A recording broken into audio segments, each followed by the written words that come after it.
Hello guys, അങ്ങനെ ഷാജി പാപ്പന്റെ മൂന്നാം വരവ് വിശേഷങ്ങളുമായിട്ടാണ് ഞാൻ ഇന്ന് വന്നിരിക്കുന്നത്.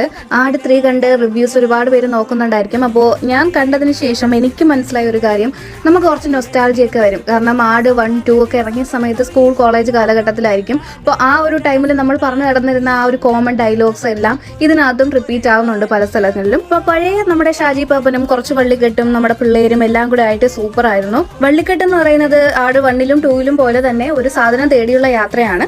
അതിൽ ടൈം ട്രാവൽ ട്വിസ്റ്റ് ഒരു ഫ്രഷ് ഐഡിയ ആയി തോന്നി. പക്ഷേ ഓവറാൾ എല്ലാവർക്കും അത് ഇഷ്ടപ്പെടണമെന്നില്ല, അത് പെട്ടെന്ന് ക്ലിക്ക് ആവണമെന്നില്ല. ഫസ്റ്റ് ഹാഫ് ഫുള്ളും അത് രണ്ടും കൂടി ഒരു മിക്സ്ഡ് ആയിട്ടാണ് കാണിച്ചുകൊണ്ടിരിക്കുന്നത്. അപ്പോൾ രണ്ടും കൂടി ചേർത്തൊരു കണക്ഷൻ പെട്ടെന്ന് എല്ലാവർക്കും അത് ക്ലിക്ക് ആവണമെന്നില്ല. സെക്കൻഡ് ഹാഫ് തൊട്ട് നല്ലതായിരുന്നു. നമുക്ക് ഏകദേശം ഒരു ഐഡിയ ഒക്കെ കിട്ടിക്കഴിഞ്ഞ് നമ്മൾ ആ സിനിമ ഒന്ന് എൻജോയ് ചെയ്ത് വരുമ്പോഴത്തേക്കും തീർന്നു പോയതുപോലെ തോന്നി. സെക്കൻഡ് ഹാഫിൽ ഷാജി പാപ്പന്റെ സെക്കൻഡ് ഒരു റീ എൻട്രി ഉണ്ട്, അതും എനിക്ക് ഒരുപാട് ഇഷ്ടപ്പെട്ടു. അപ്പോൾ ഓവറാൾ ഒരു നല്ലൊരു എന്റർടൈൻമെന്റ് അല്ലെങ്കിൽ ഒരു time pass entertainment with moments of brilliance എന്ന് വേണമെങ്കിൽ പറയാം.